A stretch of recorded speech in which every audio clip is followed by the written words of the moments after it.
Would you open them please at 1Peter chapter 3 and verse 1.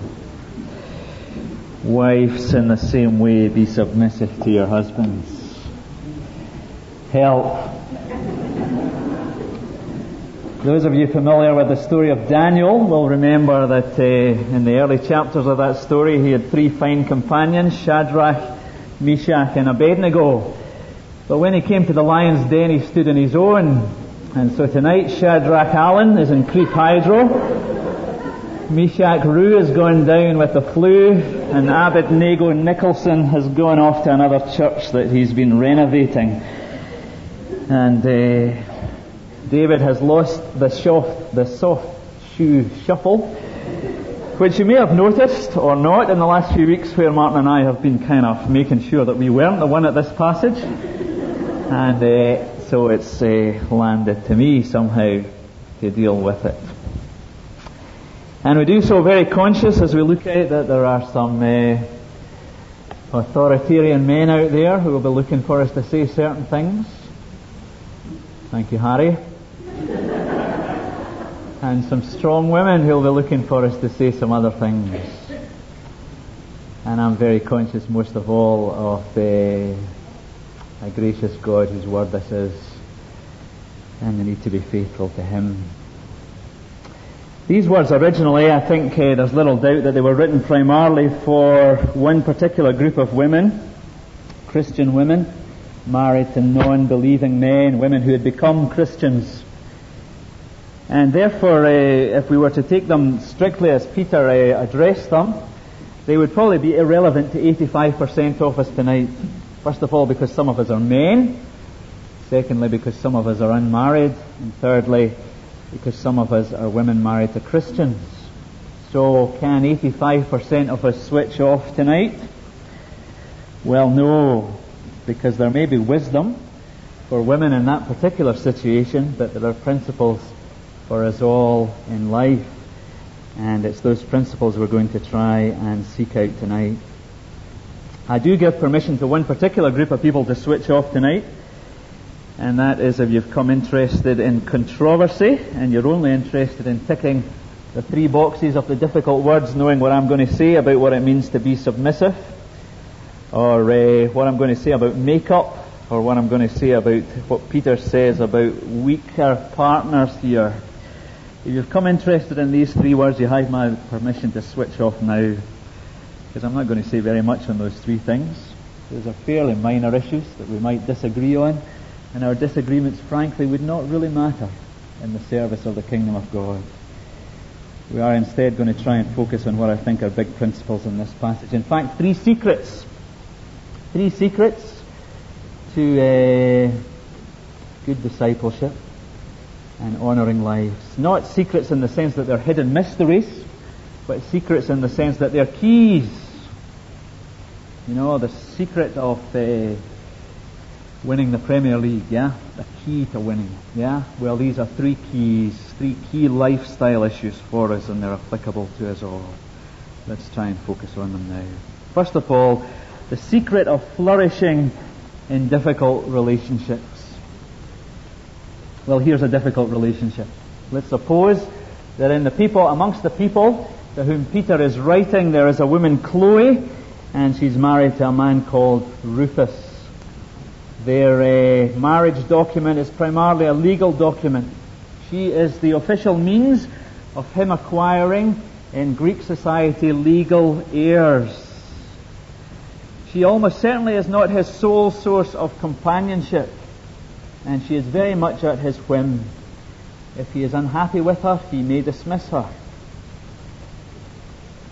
But despite her vulnerability, economically, emotionally, and legally, she ties the knot with him, because in the society in which she lives, any status that she's going to have will be tied up with him. Now, not all women in Chloe's society and in the society to which Peter was writing are in Chloe's shoes.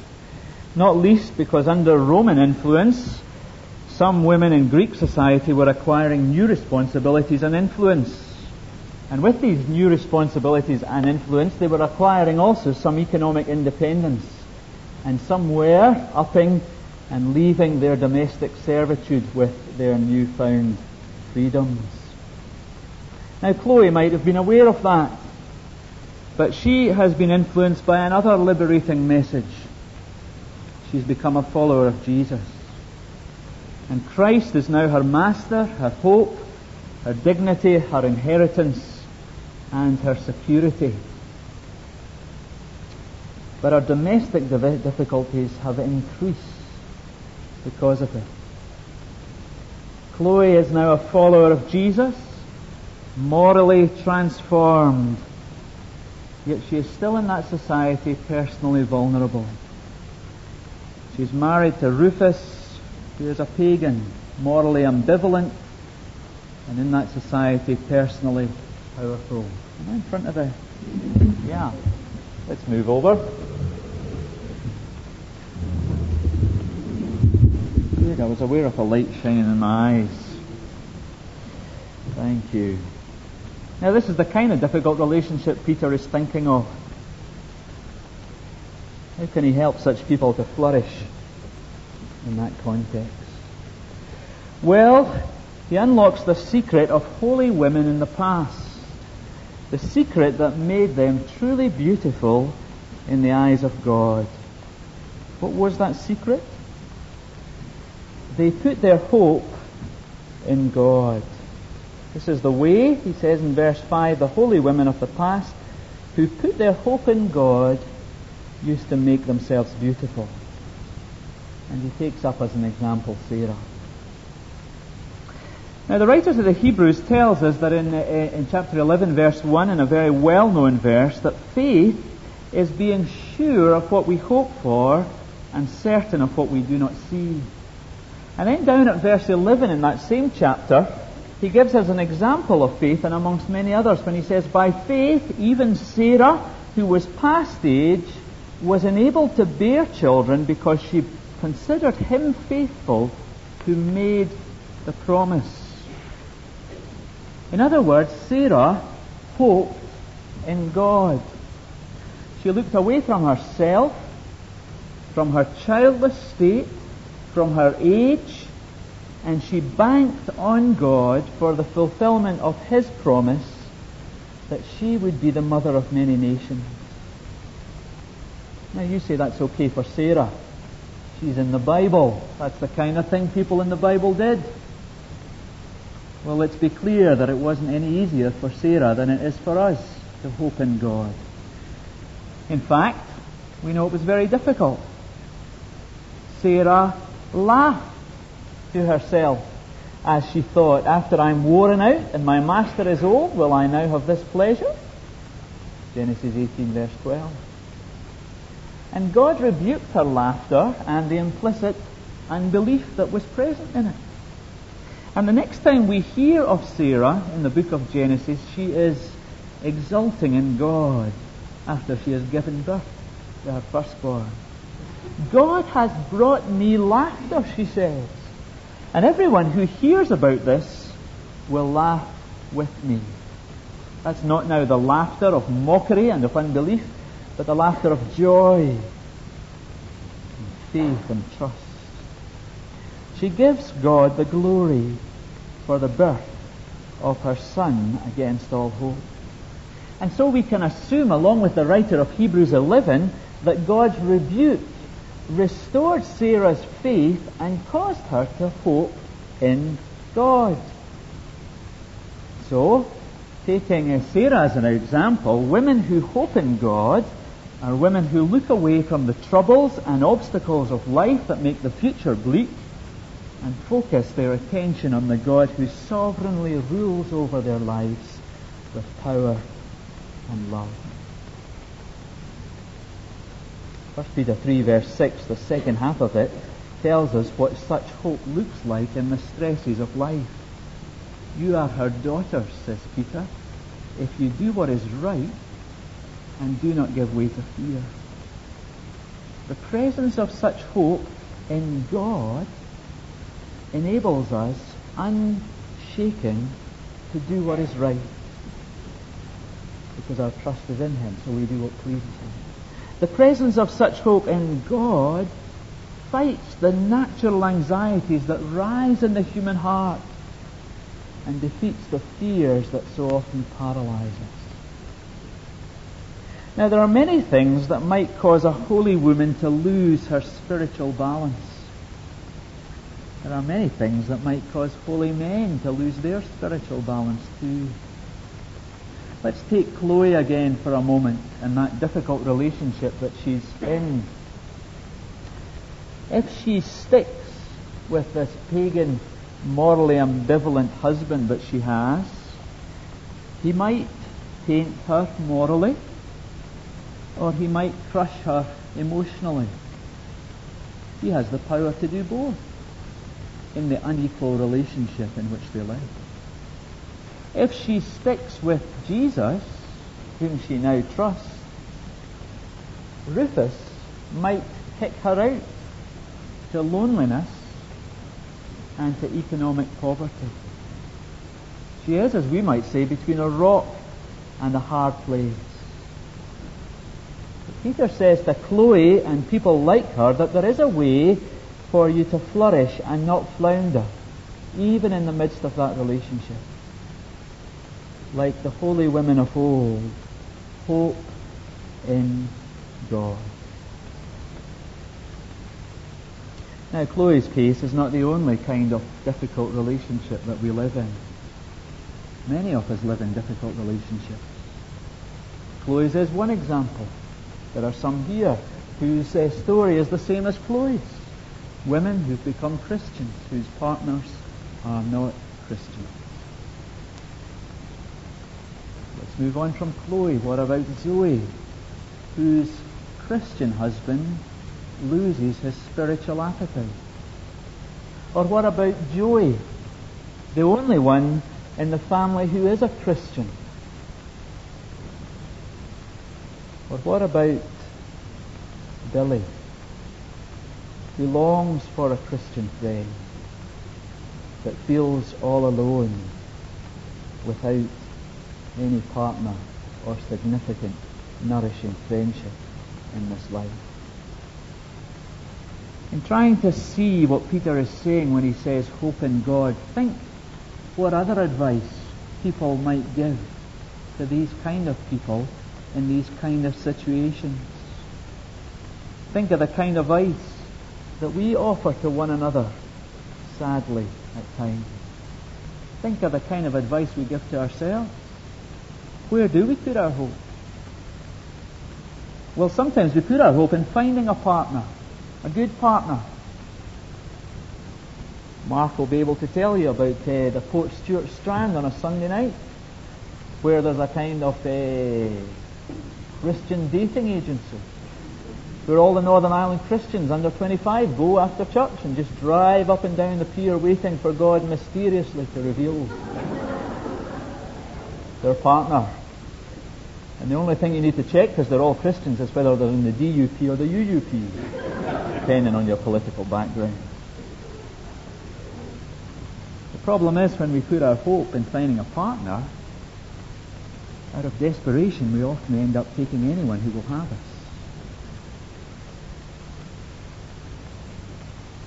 We might put our hope in our husband or wife, in our partner.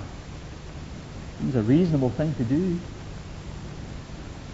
But the problem is that when we put our hope in any other person, we are prone to rise and fall emotionally and spiritually at their whim. There's almost an idolatry there, when our whole emotional and spiritual temperature can be based on the emotional and spiritual stability or well-being of another. Or we might, as many today do, put our hope in ourselves, where we develop that kind of independent celebrity lifestyle. We put a brave face on things and a thick skin, and we decide that we'll just make things on our own. Now, in contrast to all of these things that we might be tempted to put our hope in, Peter says, hope in God. Hope in God. We have to understand when the Bible encourages us to hope in God, it is because not only is God the source of our eternal salvation, but because God has promised in Christ to give us all things that are needful for life and for our well-being. Now, what does hoping in God do? Peter tells us that it makes us beautiful. This is the way the holy women of the fast, who put their hope in God, used to make themselves beautiful. When we root ourselves in God, when we are nourished by His faithful, constant love, He makes us shine with a beauty that never fades. Now, all of us who are here tonight, whatever kind of relationships we're in, need to grasp this truth, that God is in the business of making His people beautiful. That's why we sang those words a moment ago, Jesus, you are changing me. He really is. And He's changing us in making us increasingly beautiful. Now, that's not an external thing. Surely you don't need me to say that. Otherwise, Miss World every year would be won by a Christian. And I don't think that's happened too often. No, like everyone else, even when we become Christians, our skin wrinkles and our bodies sag. We're not given beautiful bodies. The beauty Jesus confers on us is, the beauty God confers on us is the beauty of His Son. In our spirit, He gives us a Christ-like beauty. He had no beauty or majesty to attract us to Him. There was nothing in His appearance that we should desire Him. So what is this beauty? What does it look like? Well, we know all too well the kind of beauty that the glossy mags and the media tell us that flourishing in this world looks like. It's all about dressing powerfully and clothing ourselves fashionably and jewelling ourselves expensively. But these things fade as quickly as they flourish. That's why fashions come and go. But the beauty that God confers on His people, the beauty of Jesus, is unfading. Peter spells out what this beauty looks like in the context of this difficult relationship. It isn't strident. It isn't domineering. It isn't loud. It isn't discordant. It isn't self-seeking. It is gentle and submissive. It serves the needs of others. It seeks the welfare of another. It is giving. It is generous. That's why the key phrase in this whole passage is the phrase that occurs twice in the first verse and the seventh verse. And the phrase is this: in the same way. What's he referring to? He's referring back to that passage that was at the core of last week's study. He's saying, in the same way as Jesus was on the road to Calvary, so we have to be. That's the beauty that Jesus creates in us. That's the beauty that God grows in us.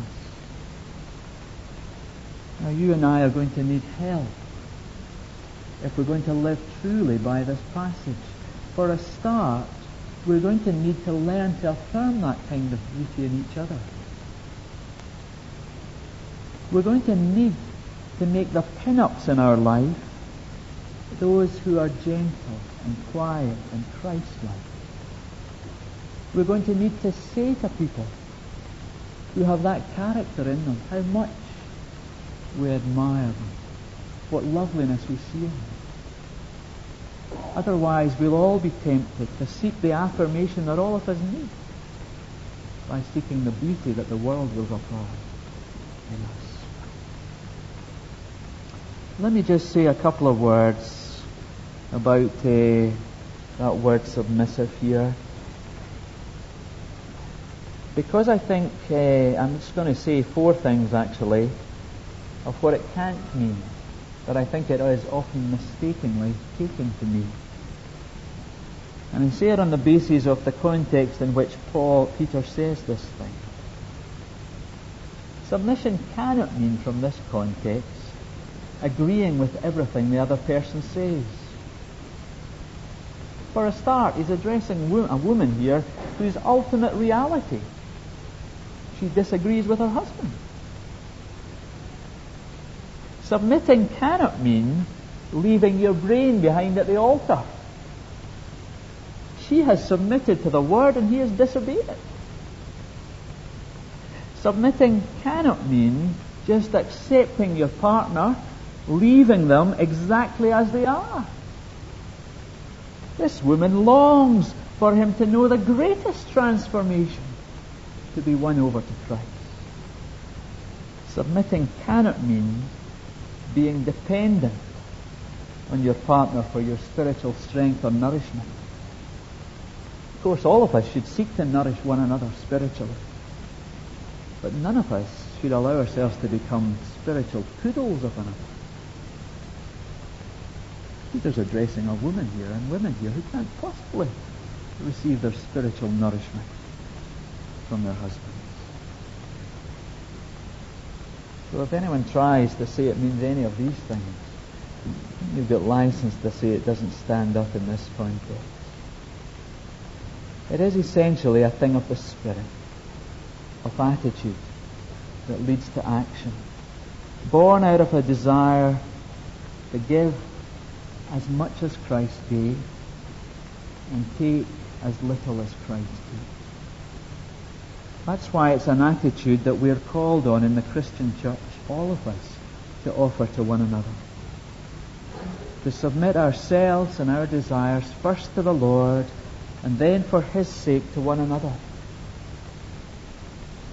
And why we must all recognize this attitude as something people offer to us and not something we have a right to demand of anyone. Submission is always in the New Testament something we're encouraged to offer. It's never something that any of us can demand. For if any of us demand it of anyone, being a friend or a partner in marriage, we're actually robbing Jesus of what is rightfully His alone. It's to Jesus that we submit, and for His sake that we offer ourselves to others. It's important that we recognize the balance of Peter's teaching, as it is always in the New Testament, for he goes on to say to husbands in the same way. What way? The Jesus way. The husband who most fully fulfills his calling is the one whose marriage looks more like a crucifixion, in which he is the one who lays down his life. That's why it's so often not in the joys but in the sorrows of relationships, in the sickness and suffering of those whom we love, and in the faults of those whom we befriend, in the unwearying care and inexhaustible forgiveness. It is there that we truly see the measure of a person's likeness to Jesus. And it is in that context that we most fully offer Christ-like, ego-crucified service to others. We sang of Jesus a few minutes ago. Thou who wast rich beyond all splendour, all for love's sake becamest poor. I say to you who are in Christ, thou who art rich beyond all imagining, all for Christ's sake become poor. The secret of flourishing in difficult relationships, hope in God. You'd be pleased to know that in my script we're 2/3 of the way through the sermon. Secondly, the secret of winning those close to us for Christ. We're back to Chloe and Rufus. Peter is speaking about the possibility of Rufus, this pagan, morally ambivalent man, being won over to Christ. How will it happen? Well, Peter is very realistic. Rufus is very unlikely ever to darken the door of Chloe's church and hear the word which she has trusted.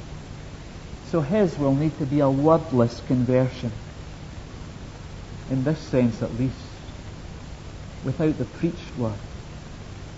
Yet in a very real sense, he will be won by the word embodied in Chloe's life, by the word made incarnate again in Chloe's life. You see, Peter says that there is a winsomeness about this life that flourishes through hope in God. And that winsomeness is the ultimate apologetic in the home and among friends.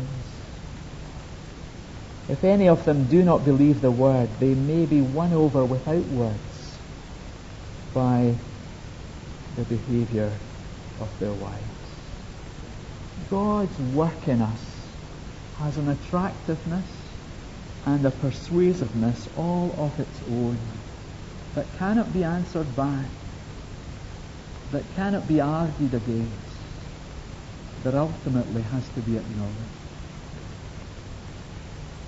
Let me say two things on this level.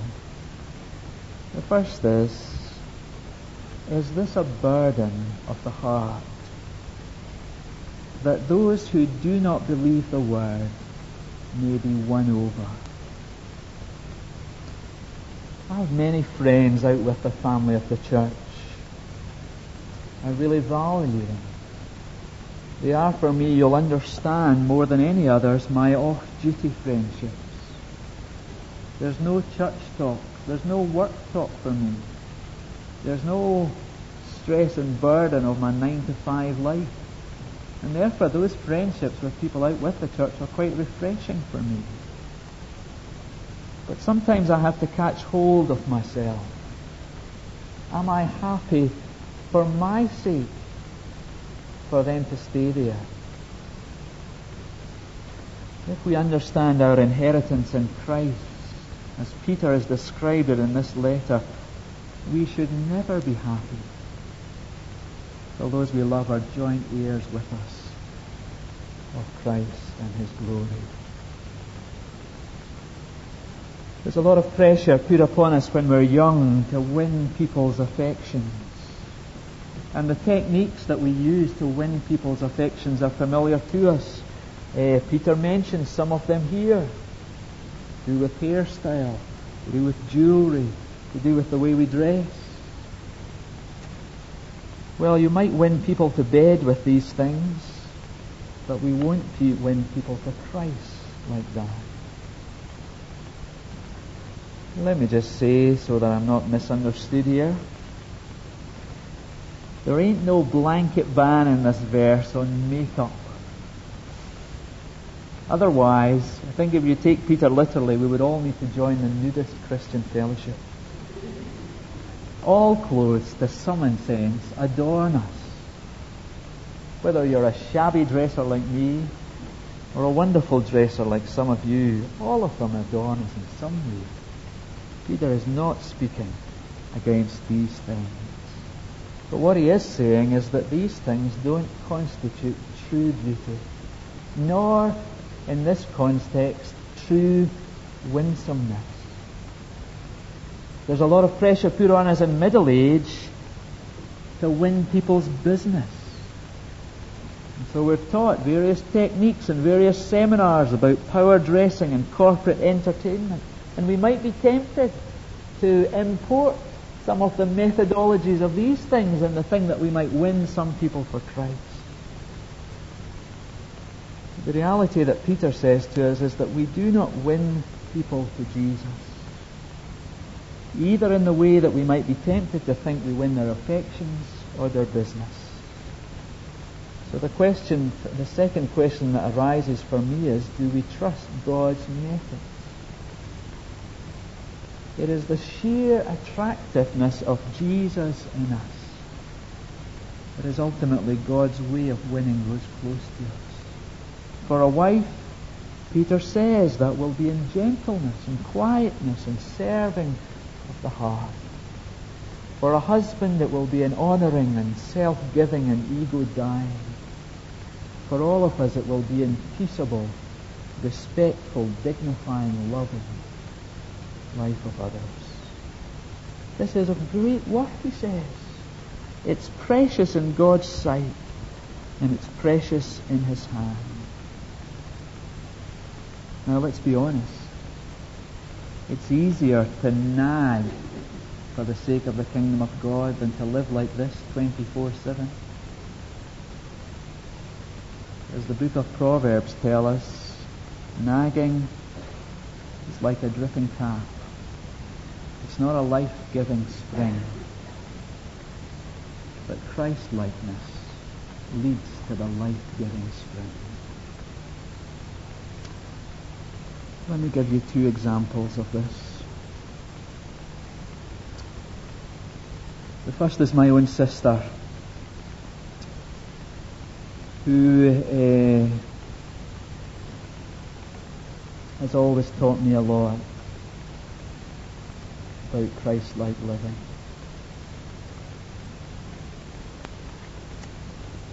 She, in her yearbook, she was a medical student under Dr. Brown here, when everyone else had written of their drunken exploits and medical thing, had simply these words written about her. Her ways of pleasantness, and all her paths for peace. After she had suffered a couple of bruising and broken relationships, a really nice guy next door fell in love with her and wanted her heart.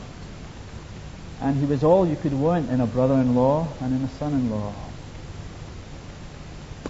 But he didn't know or love Jesus. And so Ruth got on with living faithfully to her Lord and Christ-like as well as she was able. Eventually, after a couple of years,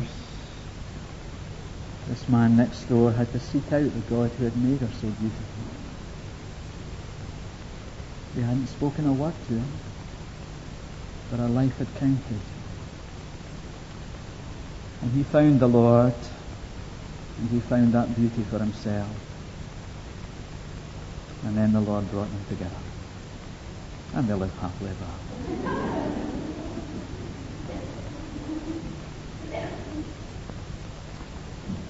The second story is a harder story for me to tell. Many of you will know that a very good friend of ours died this week. Some of you were praying for her a week past Wednesday.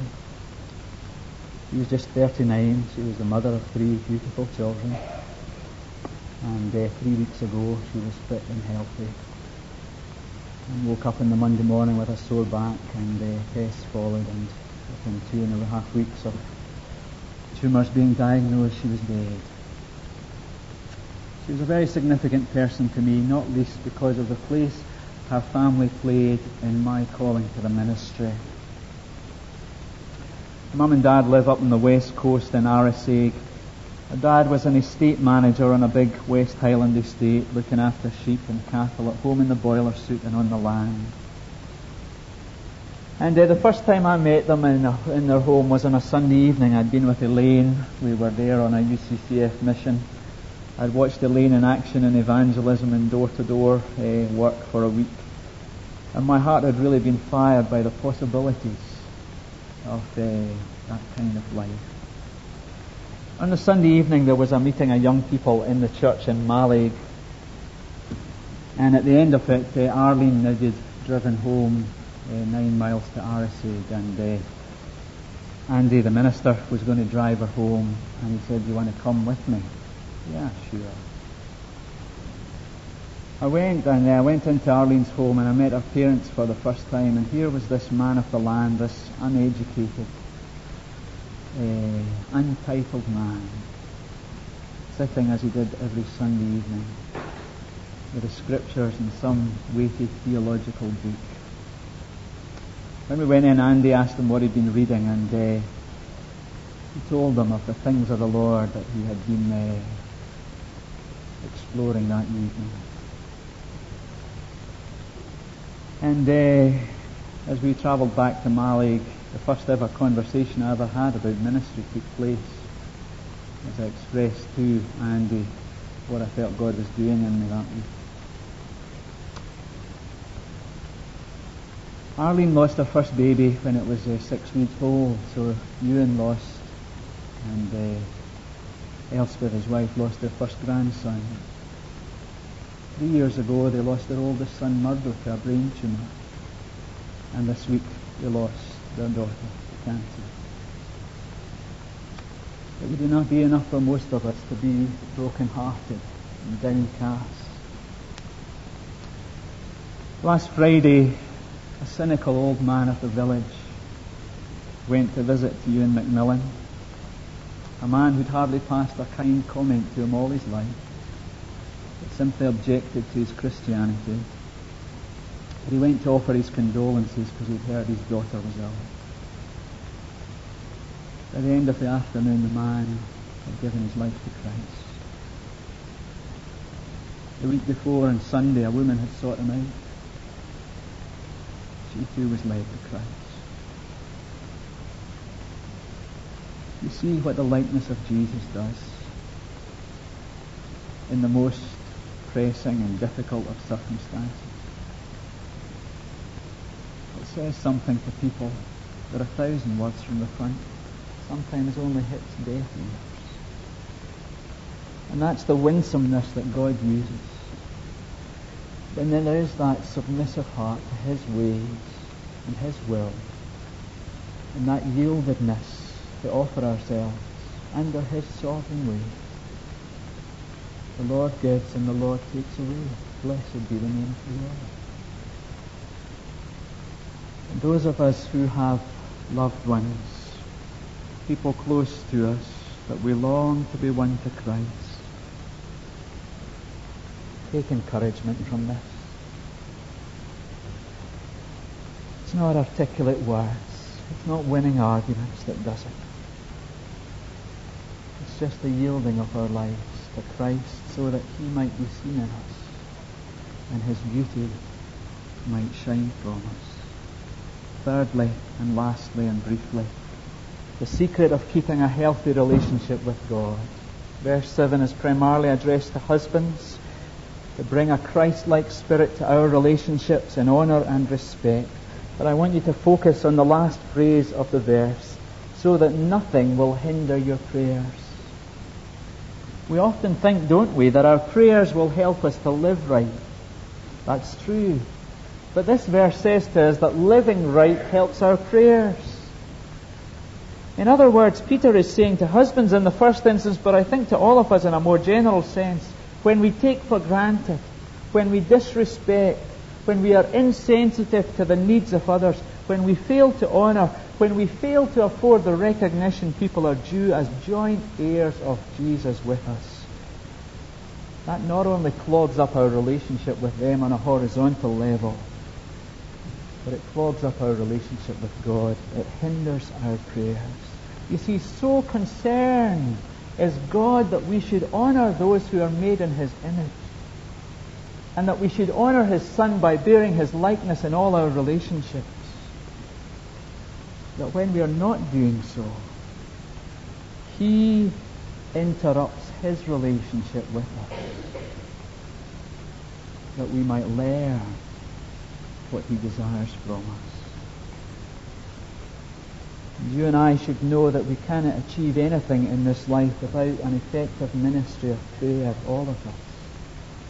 So there is nothing more important to us than that our prayers should be unhindered. So let each of us learn from what Peter says is a vital element in keeping a healthy relationship with God. Keep healthy relationships with others. Bring a Christ-like spirit to them. Honour them as Jesus would honour them. Serve them as He would serve. Let's pray together.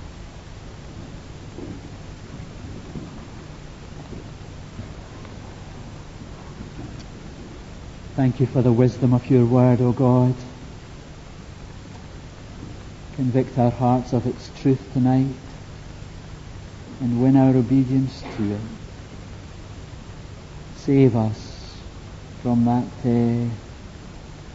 preposterous thing of thinking that we know better than you. Grant to us to take these simple truths, simple keys to effective living, that we might embody them in our own lives and be blessed in doing so. Hear our prayer. We ask it in Jesus' name. Amen.